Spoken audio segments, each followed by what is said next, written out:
Hi, and welcome to part 3 of my fabric organization. Let's go! So the last time we were together, I was putting fabric in these totes by project. And I decided I needed a way to label them so that I have some idea of what is inside. Light bulb came on. Chalkboard paint. So I got some chalkboard paint and a brush, and I started painting my totes.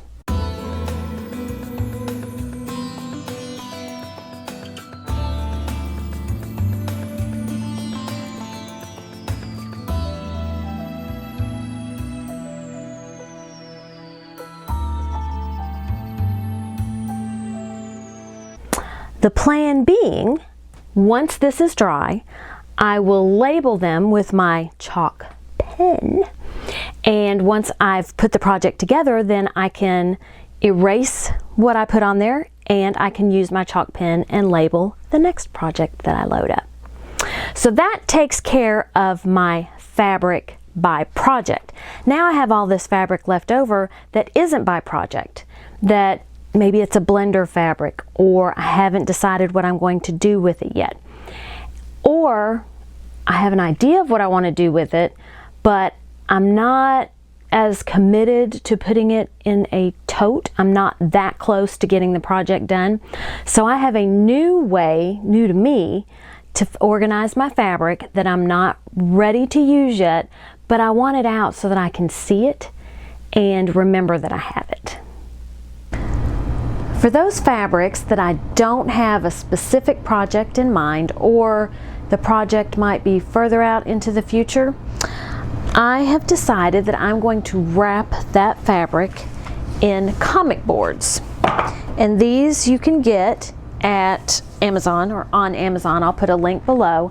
And it's just a thin piece of cardboard, really thin. I mean, it's, you know, it's got some stiffness to it, but it's not really stiff. And the ones that I bought came in 100 per pack. And what I am doing is I'm wrapping my fabric around that board to give it some stiffness, and then I'm going to put it on my shelf. So let me show you real quick how I do this. So what I'm doing is I have my fabric selvage to selvage. So here, selvage to selvage. Then I fold it over, kind of straighten it out. Then I'm going to fold it over so that the selvage is on top.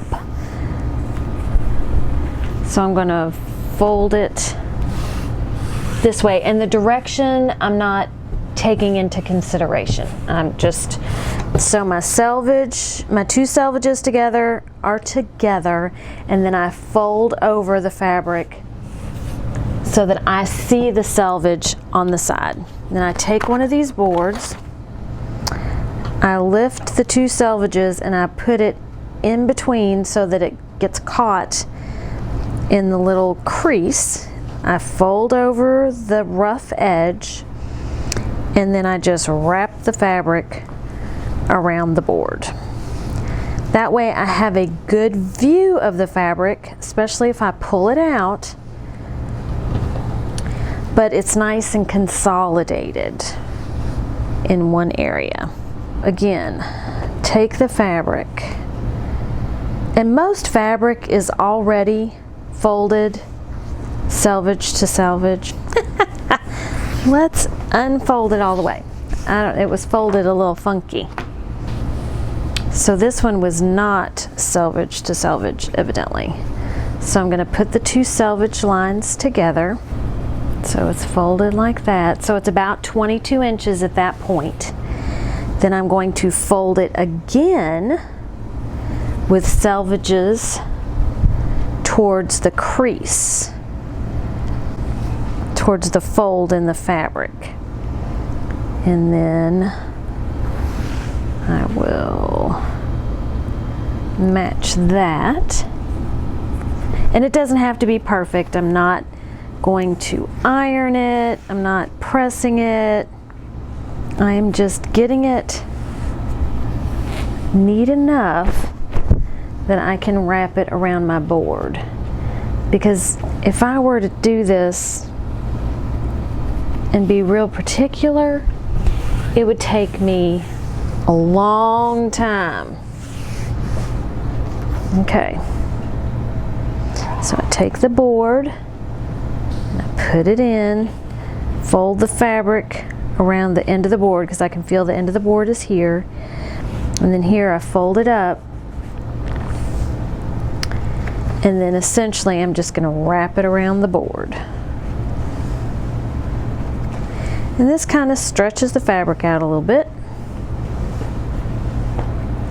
And there I have my nice, neat fabric.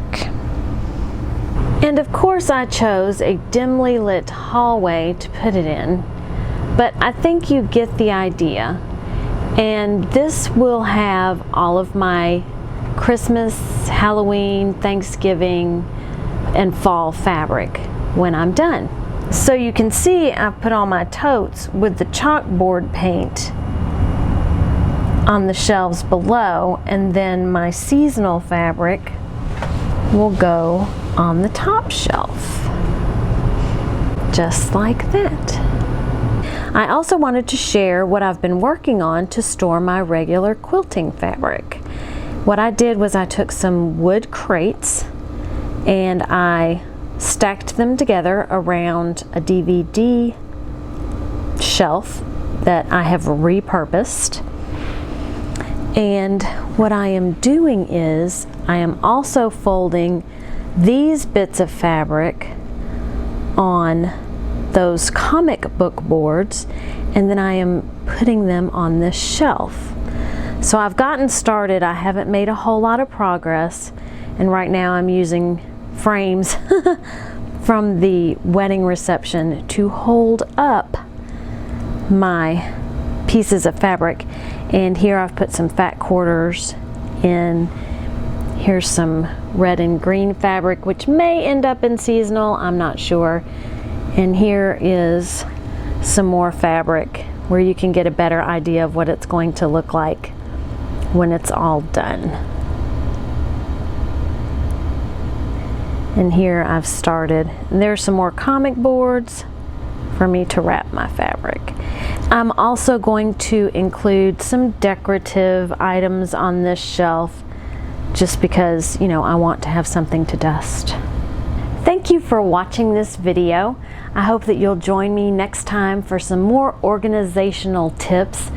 I have had a whole lot of fun pulling out all of my fabric, and I still have quite a bit left to pull out, but I think I'm going to enjoy my fabric being somewhere where I can see it, where when I walk down my stairs to my craft room, I am greeted with my projects that I need to be working on, and maybe it will inspire me to work just a little bit faster. Please let me know what your organizational tips and tricks are. I would love to coordinate those with mine and maybe even replace some of mine with some better ideas. Thank you for watching. Please give this video a thumbs up if you enjoyed it. Subscribe, click the notification bell so that you are notified when I do upload a new video, and share it with your friends. Until next time, goodbye. So the last time,